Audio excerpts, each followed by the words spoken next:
Santé Magafrique. Des mots sur les mots et des diagnostics. La santé au Sahel et en Afrique. Maladies, Traitements, soins, protocoles, prévention. Un check-up hebdomadaire de l'actualité médicale en Afrique. Ifriqiya FM. Votre bien-être santé. Santé Magafrique. Bonjour et bienvenue à toutes et à tous. À vous qui vous intéressez à la santé, bienvenue dans ce nouveau numéro de Santé Magafrique. La pandémie de Covid-19 a mis à nu les inégalités globales, mais aussi les capacités africaines souvent sous-estimées. Aujourd'hui, la diplomatie sanitaire africaine est face à un choix, rester dépendante ou s'affirmer comme un acteur stratégique mondial. Nous avons avec nous le docteur Ilyes Akhamouk, infectiologue, comme à chaque fois, pour nous en parler. Bonjour docteur, comment ça va ? Bonjour, ça va très bien, merci. Merci docteur. Docteur, la crise du Covid a été révélatrice. Quels ont été les principaux signes de dépendance structurelle à des pays africains durant cette crise, pour commencer ? Oui, on a eu beaucoup de leçons pendant la pandémie Covid. Le continent africain n'a pas été touché par la pandémie. On n'a pas été le continent qui a payé le plus le prix. On a vu que les capacités africaines ont été sous-estimées. Qu'il y a eu des systèmes de santé très développés qui ont été mis à genoux devant la pandémie. Je pense au système de santé japonais, américain, suédois, allemand, français, etc. Donc personne n'est à l'abri. Il faudrait prendre beaucoup de leçons. L'Afrique a été meurtrie par des épidémies plus graves, comme celle de l'Ebola par exemple, le paludisme. Mais n'empêche, il faut apprendre des leçons. C'est bien d'apprendre des erreurs de soi. Et encore mieux d'apprendre des erreurs des autres. Ouais. Mais on a aussi vu des innovations, de la solidarité et de la résilience locale. Quels enseignements positifs l'Afrique peut-elle tirer de sa propre gestion de la pandémie ?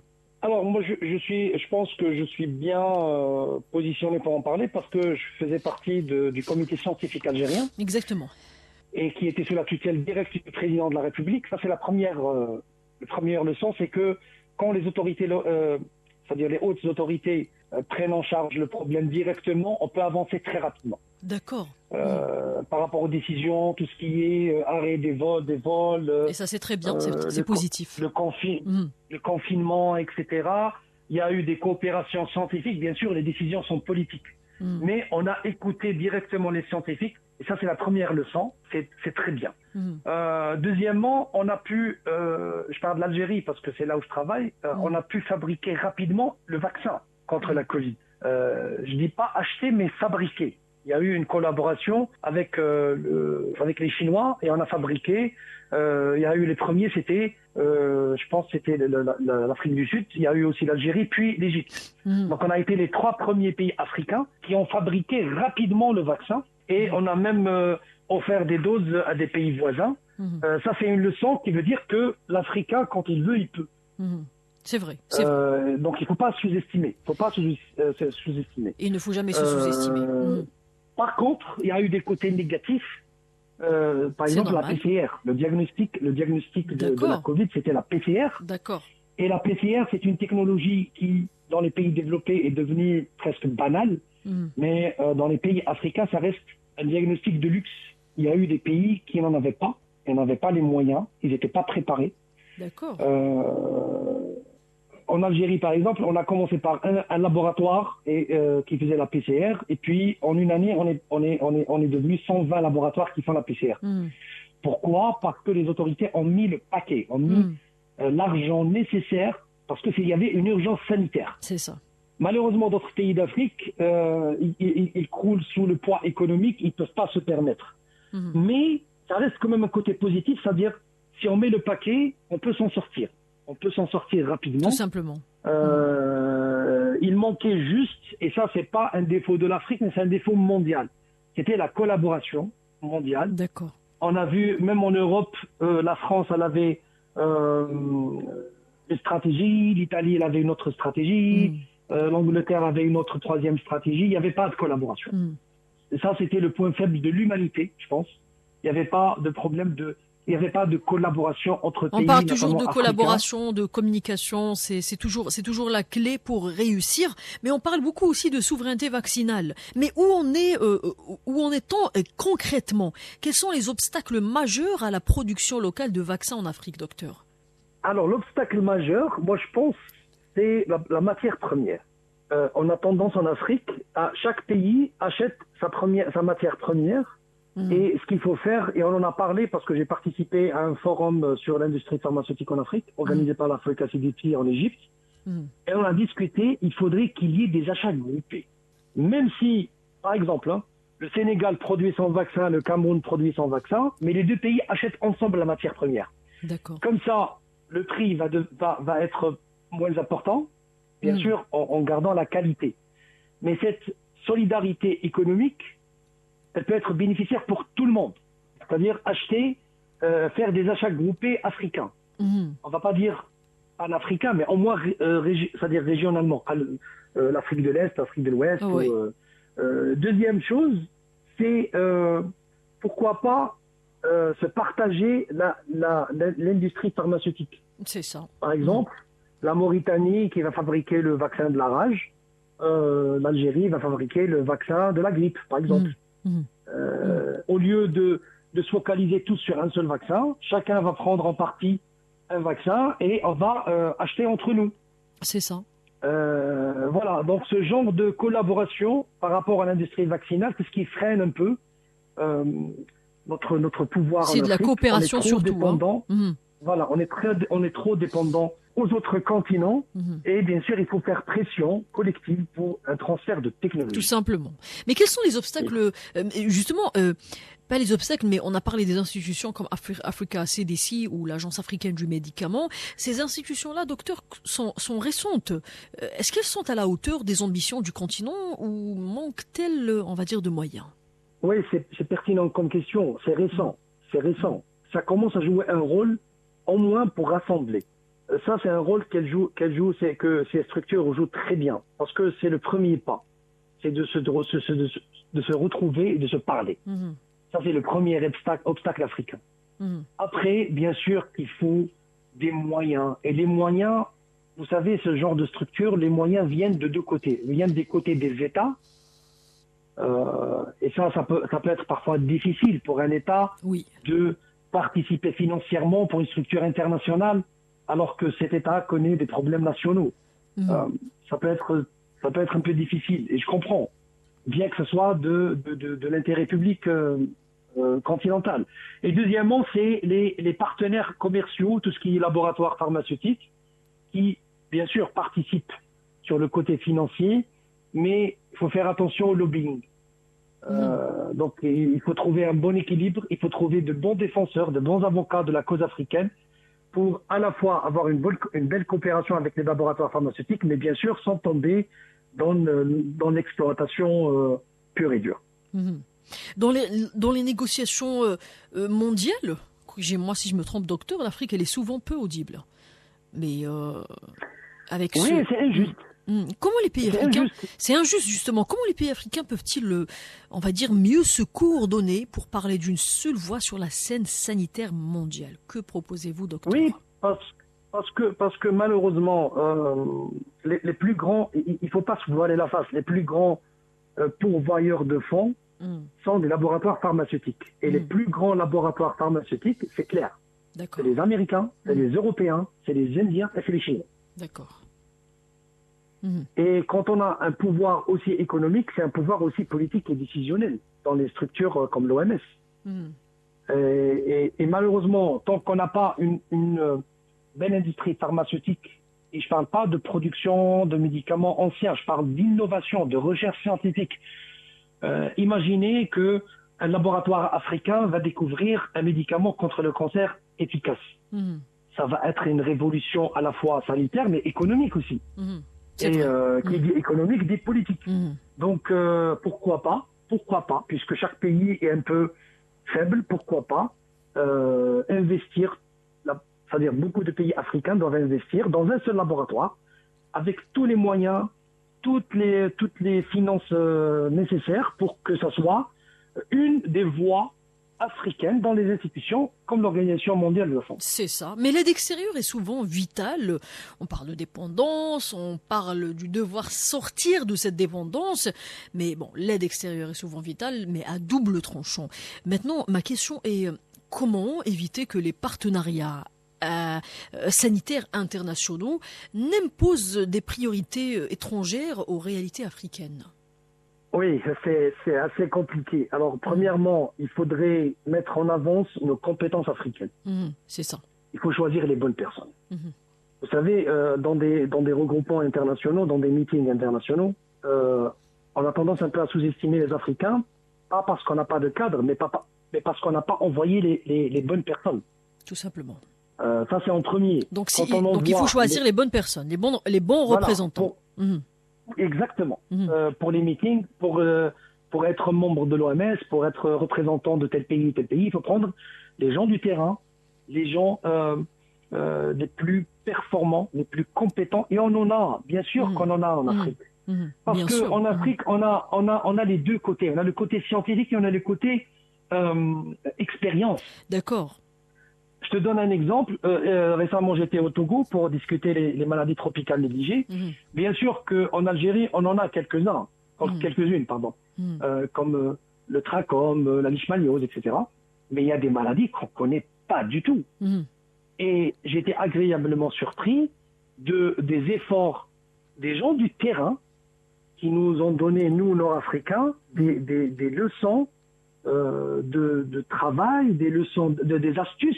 Parce qu'avec les faibles moyens, on peut être plus malin, avoir des astuces pour l'application de programmes nationaux, travailler avec les représentants communautaires, la communication, etc. Et il faudrait qu'on exporte cette expérience. Il faudrait que les autres pays, notamment européens, apprennent de nos expériences, parce qu'on a des maladies qu'eux ne connaissent pas du tout. C'est pour ça qu'il faut avoir les bons représentants. Et il faudrait que les autorités mettent le paquet, financent un peu mieux les programmes de santé. Et c'est pour ça que c'est comme ça qu'on aura une voix très audible dans les grandes structures comme l'OMS ou autres. Certaines maladies très présentes en Afrique sont négligées à l'échelle mondiale. Voilà, on en parle. Si on peut parler un petit peu d'actualité, au Soudan, actuellement, il y a les autorités qui font état d'une hausse inquiétante des cas de choléra à Khartoum, avec entre 600 et 700 cas enregistrés chaque semaine et plusieurs décès signalés. Donc, côté humanitaire, au Soudan, ça se détériore de plus en plus. Mais comment maintenant, si on parle d'autre chose, là on a donné l'exemple d'une maladie, mais maintenant on parle des maladies tropicales, comment repositionner les maladies endémiques ? Et les maladies tropicales dans les agendas internationaux grâce à une diplomatie, on va dire, active. Oui, c'est très important parce que déjà, il faut connaître l'histoire. Comme toute diplomatie, un bon diplomate doit connaître l'histoire. C'est sûr. Tu es d'accord, Fabien? Et un exemple, le choléra. Maintenant, il y a un problème au Soudan. Pourquoi le Soudan? Parce qu'il y a un problème politique au Soudan. Exactement. Mais le choléra, il vient de l'Asie. Et ça s'est exporté avec les navires en Angleterre. En Angleterre, 18e siècle, révolution industrielle, il y a eu des épidémies avec des centaines de décès en Angleterre. Exactement. À cause du choléra. Ça, il faut le signaler. Donc, parce que beaucoup l'ignorent. Hein. Beaucoup l'ignorent. Et ça veut dire que tout le monde est vulnérable. Le West Nile, qui n'était pas présent aux États-Unis avant les années 99, maintenant touche tous les États-Unis, les 50 États. Avec les changements climatiques, les maladies dites entre parenthèses africaines peuvent devenir des maladies européennes. C'est ça. Donc, il faut apprendre de l'Afrique. Il faut apprendre de l'Afrique. Chacun a sa force, chaque continent a sa force. Et la force du continent africain, c'est l'expérience. C'est comment se débrouiller avec de petits moyens. Et on a vu ça avec la Covid-19. Même les plus grandes puissances sanitaires ont été à genoux. Donc, c'est notre faute de ne pas avoir une belle voix dans les institutions internationales, mais c'est la faute aux autres aussi de sous-estimer la voix africaine. Donc, il faut choisir les bonnes personnes. connaître son histoire, partager son expérience, et puis se renforcer continentalement avant d'être une voix audible sur le plan mondial. C'est ça. Mais on observe aussi une dépendance au système de données étranger. Oui. Comment sinon développer une souveraineté africaine dans, cette fois-ci, la collecte, le traitement et la protection des données sanitaires? Vous savez, avant c'était le charbon. Le charbon, c'était le nerf de la guerre. Oui. Après, il y a eu le pétrole, le gaz. Après, il y a eu l'arme nucléaire. Maintenant, c'est le data. C'est la data. Les données. C'est l'information. C'est les données. Exactement. Combien de pays ont émergé grâce à ça? Singapour, par exemple, qui était un pays méconnu, qui a émergé grâce à ça. Maintenant, il faut encourager les startups. Il y a des problèmes que connaissent l'Afrique, que connaissent pas les autres continents. Donc, c'est à nous de trouver les solutions. C'est pas attendre les solutions des autres. Vous savez, les plus grands labos pharmaceutiques font de la recherche pour les maladies qui les concernent, comme le cancer, comme les maladies dégénératives, le Parkinson, l'Alzheimer, etc. Mais ils n'ont pas de la recherche pour la diphtérie, parce qu'ils ne sont pas concernés par la diphtérie. Moi, j'ai beau chercher des articles récents, j'en trouve pas, parce que ils sont pas concernés, donc ils cherchent pas de solution. On va pas chercher des solutions à des problèmes qui n'existent pas. C'est à nous, Africains, de chercher des solutions pour les problèmes qui nous concernent en premier. Donc, moi, j'ai vu récemment une intelligence artificielle qui peut faire le diagnostic de lésions de la peau sans avoir besoin de médecins, parce qu'il y a plusieurs régions en Afrique, il n'y a pas de médecin dermatologue. Grâce à cette IA, on peut prendre une photo, contacter l'IA et avoir un diagnostic. C'est ça. C'est une solution pour nos problèmes, parce qu'en Europe, ils n'ont pas de problème de dermatologue.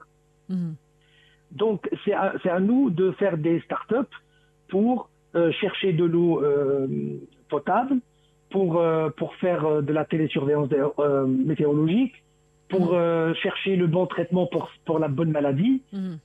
Et ça, si on se regroupe entre nous, imaginez, chaque pays va présenter une seule start-up, si les 50, je sais pas, maintenant on a pratiquement 60 pays africains, si on a 60 start-up qui collaborent entre elles, on peut créer quelque chose de formidable. C'est ça. Docteur Hamouk, la santé est aussi une question de géopolitique.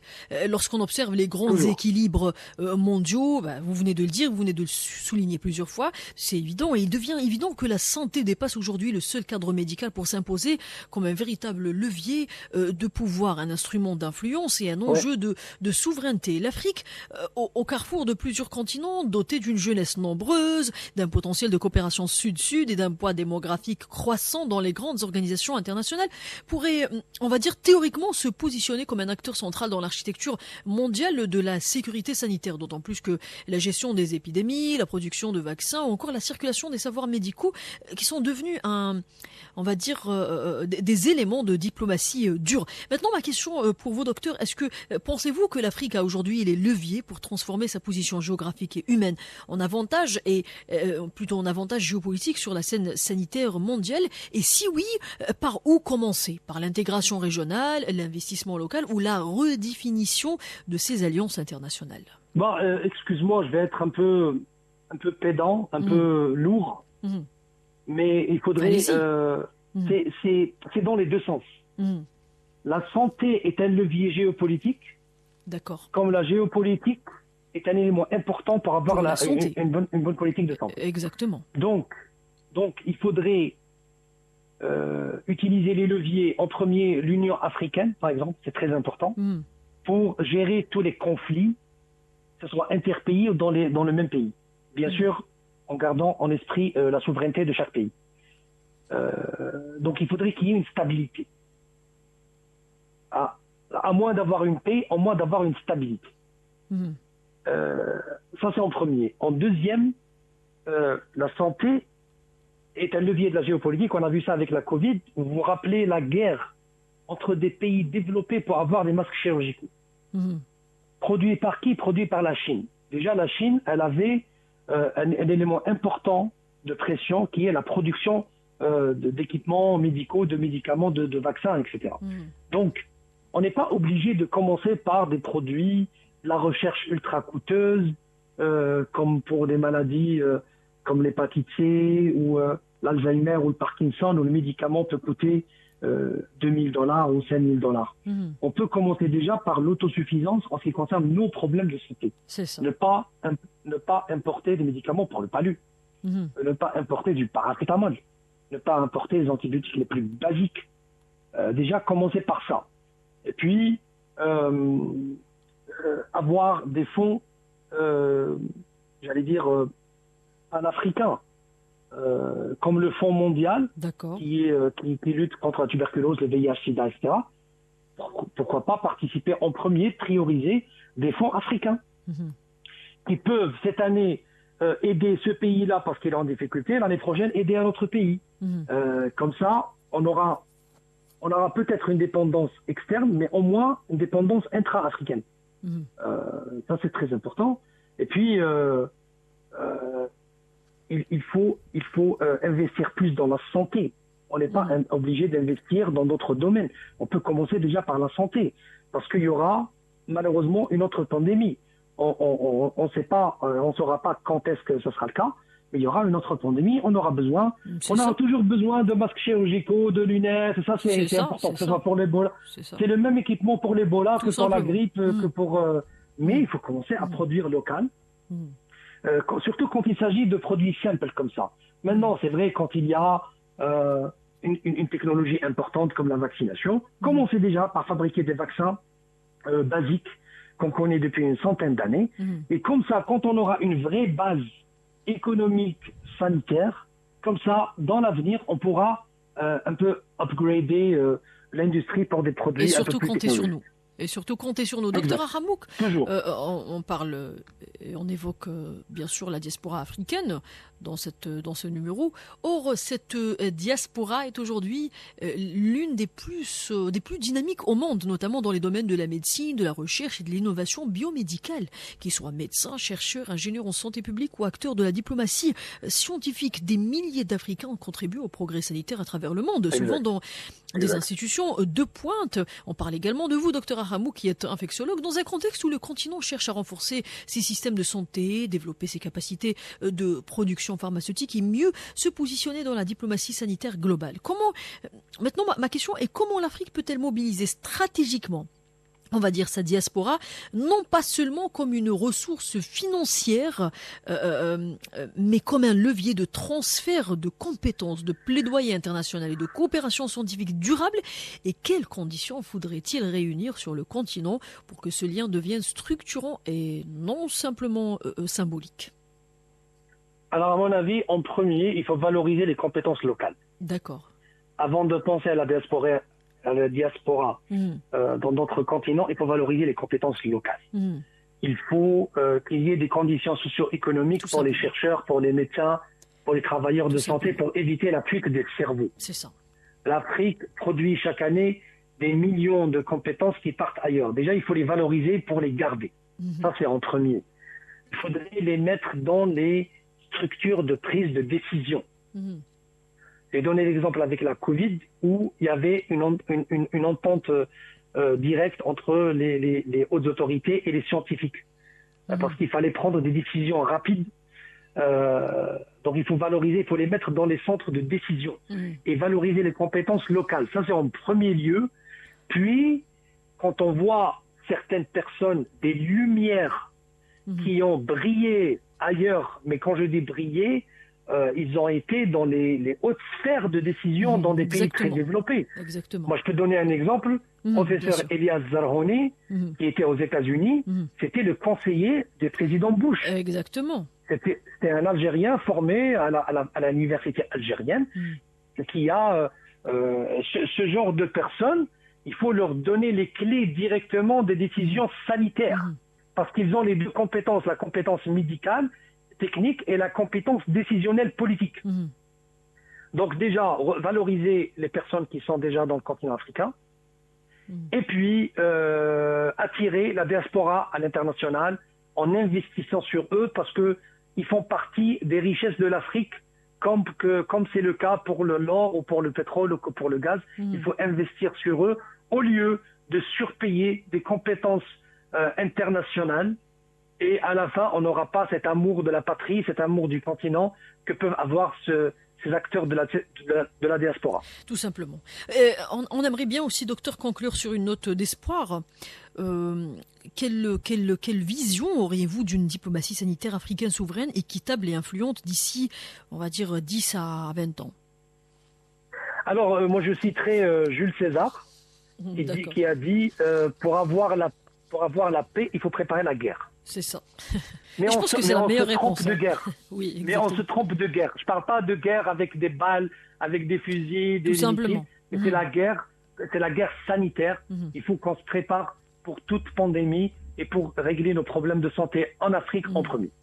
Merci docteur. En conclusion, la diplomatie sanitaire africaine est un tournant. On ne peut plus se résumer à une attente de solutions venues d'ailleurs, comme le docteur vient de le mentionner. Il faut préparer la guerre pour avoir la paix. Elle doit s'inventer, se consolider, surtout se positionner. Le continent africain, riche de sa jeunesse, de son expertise croissante et de ses expériences uniques face aux pandémies, peut et doit devenir un acteur stratégique de la santé mondiale. Mais cela passe par une volonté politique claire, une coopération régionale forte et des investissements dans les capacités locales. En santé comme en géopolitique, l'Afrique ne doit plus être l'objet, mais le sujet. L'heure est venue d'agir, non par imitation, mais par affirmation.